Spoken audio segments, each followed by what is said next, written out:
We're back, Horns Up, talking Texas podcast. Fisher Tosopoulos, huge win against the Michigan Wolverines in the big house. I think it was like 110,000 strong. Didn't matter. There was nice burnt orange represented in Michigan, in Ann Arbor. And our boys took care of business like we thought they did. They covered handily. The under almost hit. It was a real beatdown. Texas wins 31-12. Toss.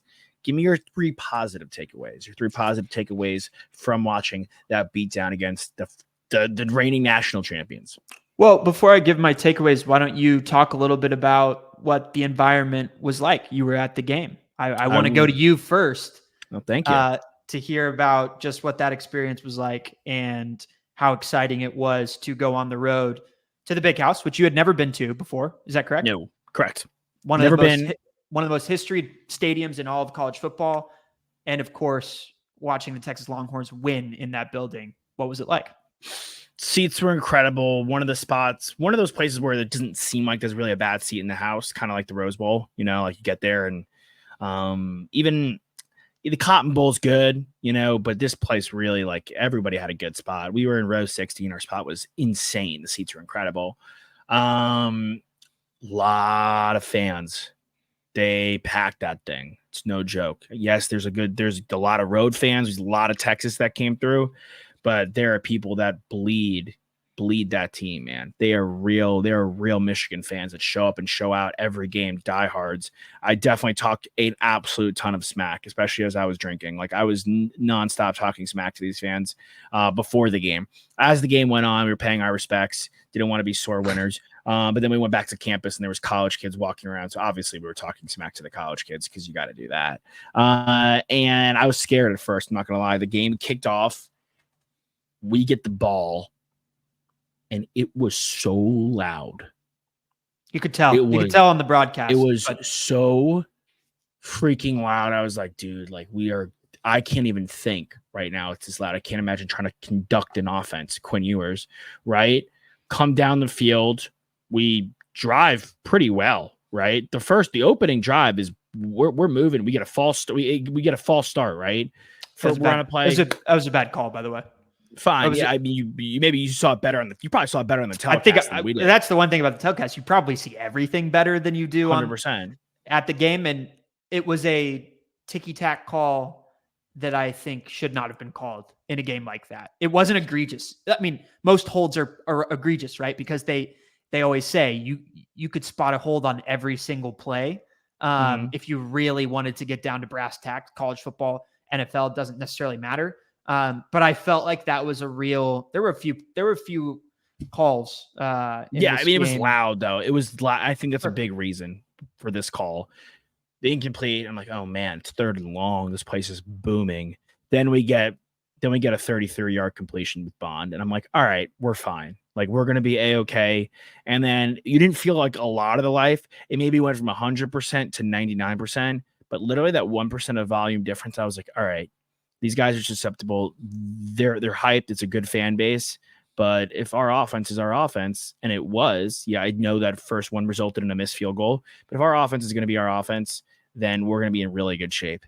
And then, dude, by the time we got to half, they were cooked. It was over. Like, the fans were deflated, depleted. They knew what their offense was. They knew they couldn't work their way back into the game. Our defense was getting that much pressure on their offense. They had a couple of bad turnovers. Their quarterback just is not it. They don't have any solution there, and they can't open up the run game and really utilize Donovan Edwards, which is a problem. Loveland was good, but his fumble was bizarre. Like, thank God they showed the replay of that, because, again, that would have been something you guys blatantly saw on the telecast. Like, it hit his knee when he was running and tried to go one hand with it. But he was pretty good. He was pretty good outside of that, and other than him, their offense really was nothing to write home about. So the atmosphere was amazing, but the fan base died down by the time it was 17-3. And then we got it 24-3. I'm like, these guys are cooked. They have nothing. They have nothing left. They cannot come back. This is not in their wheelhouse to win a game like this. And so once that was the case, I mean, Texas just kind of had to do their thing, right? And I'll say my 3 takeaways watching this thing live there. Number one, the most improved player to me on our team of the guys that return, not including the transfer guys, because like they have to still get acclimated. We didn't really see them as our teammates and as our players last year. Number one most improved player for me has to be Gunnar Helm. He is a real factor for us in the pass game. Like, this guy gets open. He's not a world beater in speed. He's not going to he's not Kittle. He's not Kelsey, right? He's not Isaiah Likely, apparently. But this guy is a really good tight end. He's really good at finding the open spots. I think I maybe said it last show, but he reminds me of Cade Stover a little bit, kind of like Ohio State. Just a really good, sound, solid college football tight end. And Helm is going to be a beast for us this year. He's a really good safety valve for Quinn. And then who I'll also say, he's NFL ready, man. I'm sure you guys got to see it. I mean, he could really just sit back there, play in any environment and sling that thing. And I thought he played a masterful game. And the last thing I'll say is Makuba was great pickup in the portal. Barron, once again, really strong. And I know their quarterback isn't anything to write home about, but our defensive backs, man, we have a really strong group of defensive backs and maybe a top 3 defensive back room in the nation. Yeah. I think those are all 3 really important reasons as to why we won the game, and important things about our team going forward throughout the season, not just flashes, right? Quinn is an NFL ready QB. And I completely agree with you. There's a reason why he is the odds on favorite now to win the Heisman Trophy Award at plus 500 on most betting sites. He played a masterful game against Michigan. And I think the Stafford comparison that I made last week is again, it's very apt because that's how he plays. Quinn makes a lot of different types of throws. He beats DBs and defensive schemes with his eyes. This is and his feet. A Michigan team that has, going into this season, what a lot of people believe to be 3 potential first rounders on their defense, at least 3 players who are going to get drafted in the 2nd or 3rd round or higher. So this is a stout defense, a defense that will continue to make a name for itself as the season progresses, no doubt. And he diced him. He did exactly what he needed to do. And I liked your call out with Gunnar. Obviously, Loveland is another guy that is prospected to be a first round talent. And I think he displayed some of that skill set in this game. Although a lot of his work came in the second half, even though he was highly targeted in the first half. But Gunnar Helm outproduced him. He had one less catch, but he had 18 more yards, and he had a touchdown. And he was definitely the safety valve and the go-to guy for Quinn in this game.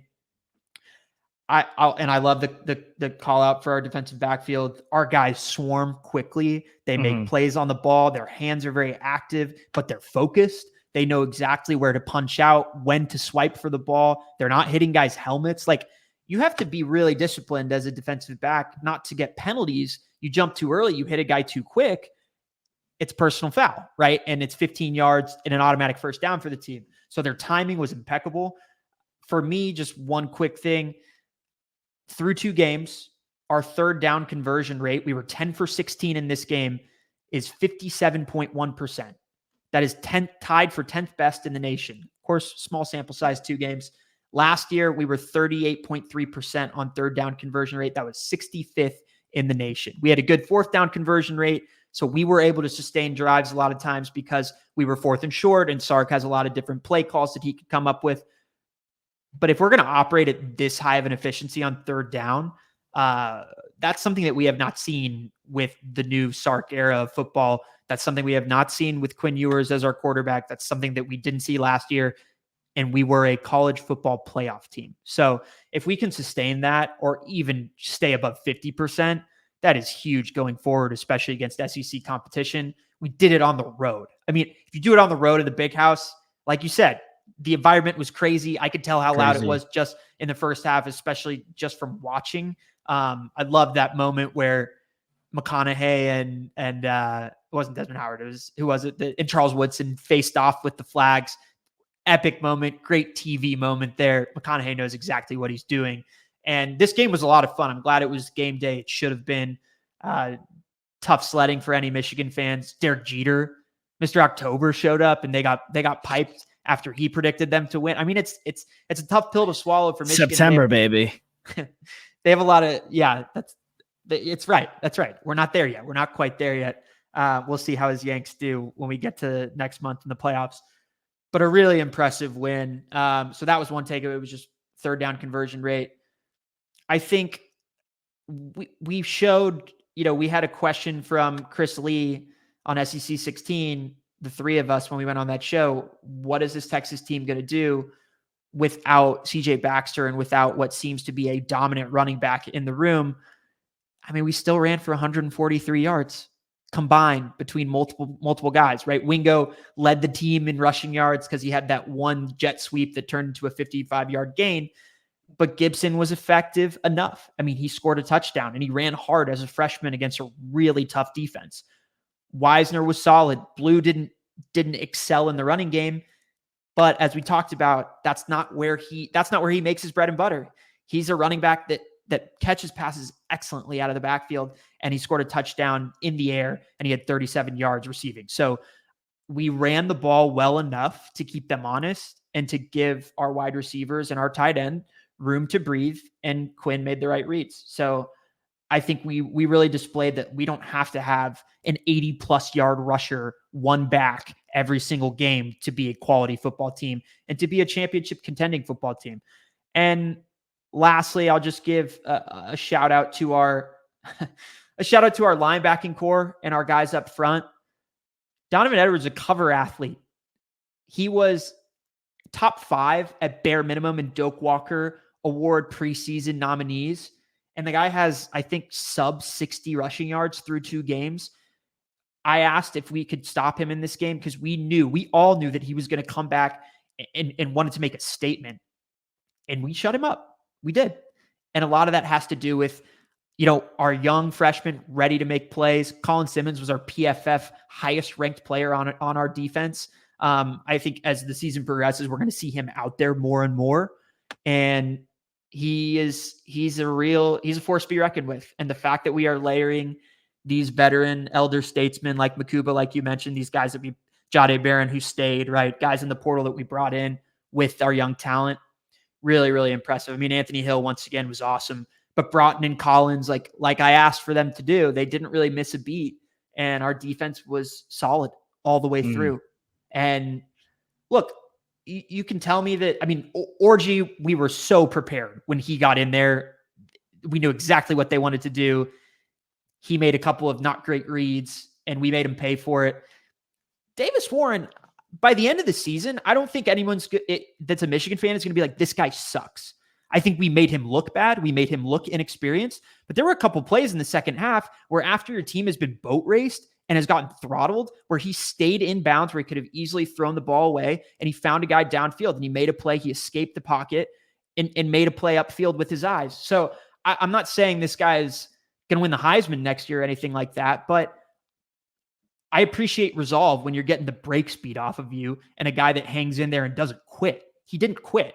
And they scored a touchdown late in this game, and they didn't have to do that. We could have beaten them 50-3. Like, that's how this game could have gone. And we obviously in the second half, once the game was over, like you mentioned, 24-3 going into halftime, like we knew where this game was headed. We wanted to run the football and get out of there and come away with the W. We had already dominated in the way that we needed to, but it's easy to lay down and die if you're in that situation. And I give the kid a little bit of credit because he didn't do that. And I think he got some valuable reps at the end of that game.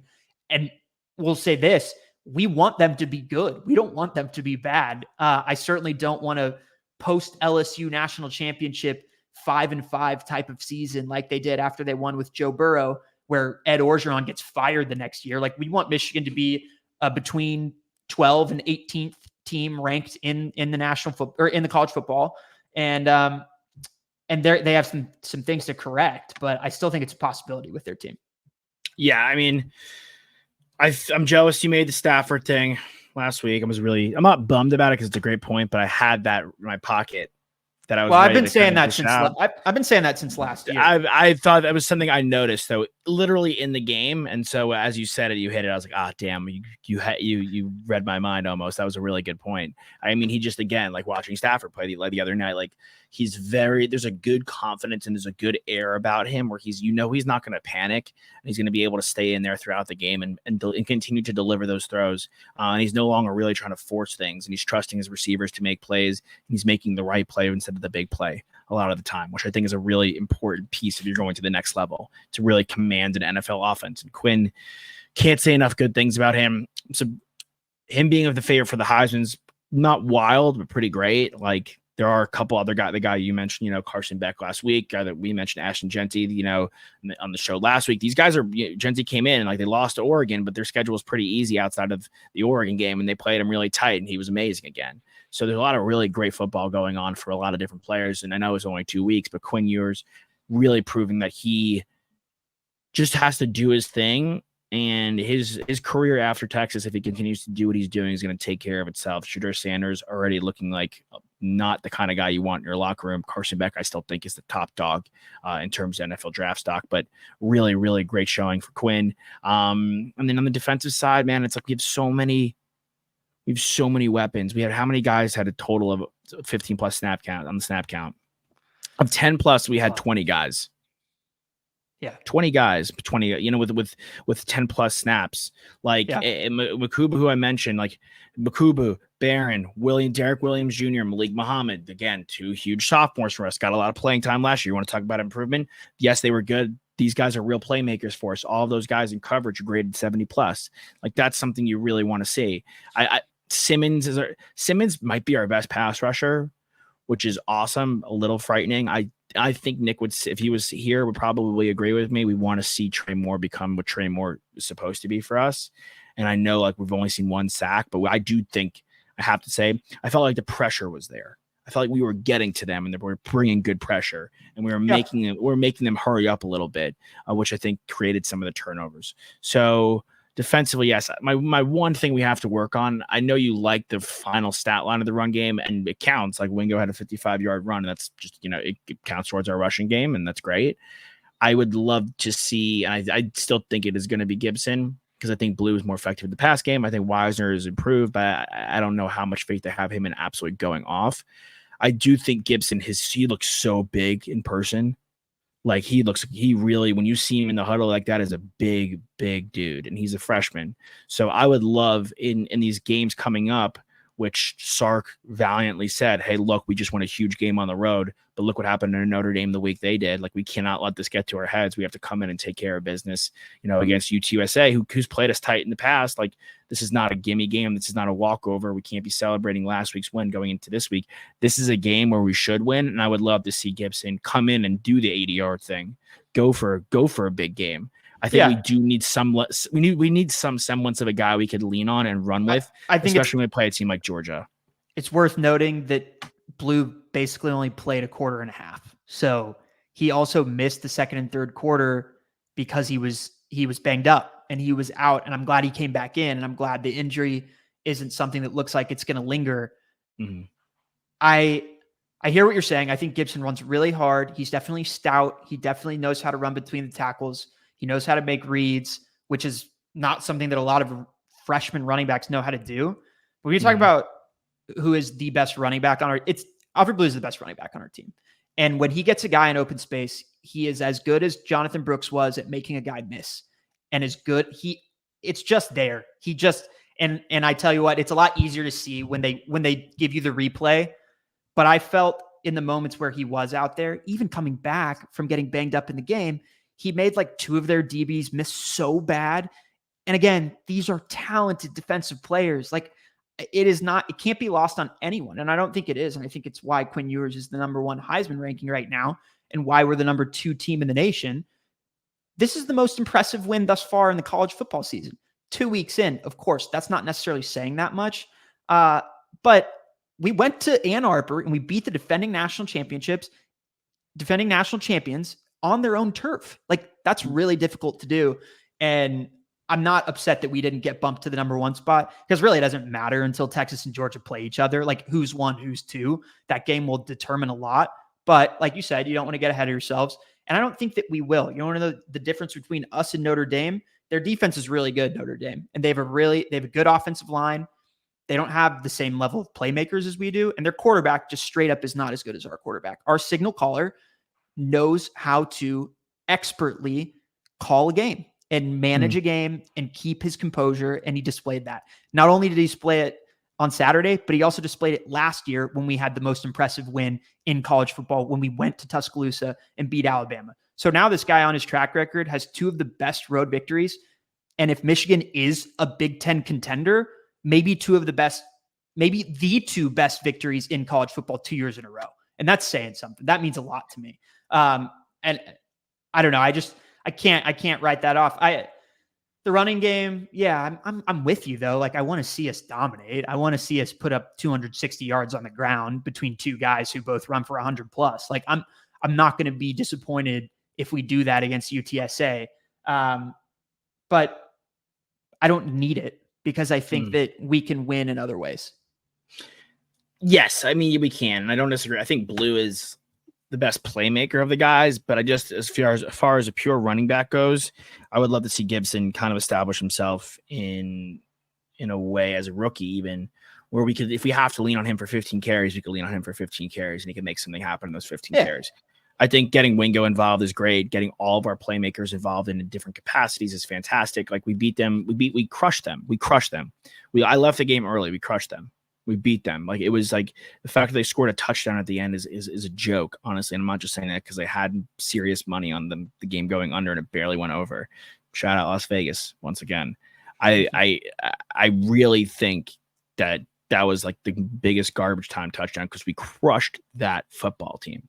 It really wasn't close after that first touchdown. You could be like, all right, this is going to be a beatdown. Like they're never, it was 14-3, 17. I'm like, this team, they're never coming back. I'm nervous for them. The win will still be a great win. I don't know if it's going to be as big as a Bama win because that Bama team didn't look like they were ready. And then they flipped their season around, beat Georgia and went to the college football playoff. I don't know if we're going to have that same acumen with that. But I think that it's a good win. It's a really, really, really impressive win to go on the road. Like you're saying, I think it's a great point back-to-back years and do this when we schedule these games, right? We put this on our schedule. We don't have to play Bama last year. We don't have to play Michigan. We wanted the smoke. We come in, and now next time we see Michigan, it's in our house, right? We'll have to go to Columbus next year and take on Ohio State, which I think will be a tougher test, presumably. But all things considered, I think we're a really strong football team, and as long as we don't get ahead of ourselves, when I think you're right, like we have the players to and the mindset to not get ahead of ourselves. We didn't last year because they've done this before. It's like Notre Dame, where Notre Dame gets a huge win on A&M and they can go celebrate. Like we did this last year, we didn't get ahead of ourselves. We beat Bama and we came back and we took care of business pretty much outside the Oklahoma game. So. And it's the same guys, kind of like it's half the team's the same group guys. So I think that's all really good stuff. I'm excited for the squad this week. I'm excited to see what Sark continues to dial up. Can we get Cook back in the game? More Wingo in the pass game. Can we get those guys involved there in the pass game? I'm excited to see if that happens. But Golden, Bond, Helm, Blue, pick your poison. Really, really good stuff for Texas Longhorns. We'll see you guys. Yeah. Just the last thing. Like DeAndre Moore caught a touchdown pass that was called back because of a holding penalty. DeAndre Moore, did he even have a catch in week 1? Like, no. To me, I was like, wow, this just shows our depth and our versatility and the different buttons that we can push offensively and that Sark has at his disposal. And so that was really cool. And no, we didn't see the same type of offensive box score that we saw in week 1 against Colorado State. But as you mentioned, we did see relatively the same type of defensive box score against Michigan. Yeah. That's 100%. And we displayed the game, college football especially, but the NFL as well. Football is won in the trenches. Our offensive line dominated that game. They really did. And it showed the experience. And you're right. The pressure that we brought, it all came on their right side of their offensive line, which is where they lost a lot of guys in the turnover of guys going to the draft and going to the league. So it was very, very evident to me who had the experience and who had the talent and the size on the offensive line. And we showed that we could play against a team that recruits solely for winning in the trenches. And that's what Harbaugh wanted to do. And that's what Michigan did. And that's how they were able to win a national championship. So I love that we are replicating that same thing alongside getting all of the skill players and the talent in those positions as well. So it was a really complete victory and keeps me even more engaged and excited about what we've got coming down the pipeline. Oklahoma looked a little lackluster in their game against Houston. That's probably being generous, honestly, to them. Very generous. We're going to get to see what they're made of against Tennessee. Against Tulane, too. They played Tulane this coming weekend. Tulane had a really, really scrappy showing against Kansas State. Kansas State was lucky to walk away with a W there. They somehow rose in the rankings, which I don't know how many people watched that Kansas State Tulane game, but I think Tulane's good and Kansas State wins. Yeah. They were on the road, right? It was in New Orleans. So yeah, it was in New Orleans. So that's a good road. It's a good road win. And I think other teams are falling, like Notre Dame. Like, where are you going to put Notre Dame? Like the Notre Dame fell. I think just like there are certain teams that, like Oregon again, kind of like squeaked one out. There are certain teams. Even Alabama didn't look great until the second half. They pulled away. So and they have to go to Wisconsin this weekend, and they're huge favorites. So things are interesting. We just got to keep doing us and not beating ourselves, because that's the only thing that's going to stand in the way until October 19th. Knock on wood, presumably. All right, Fisher to Sopos. We'll see you guys with Quan and Nick later this week. Hook 'em horns.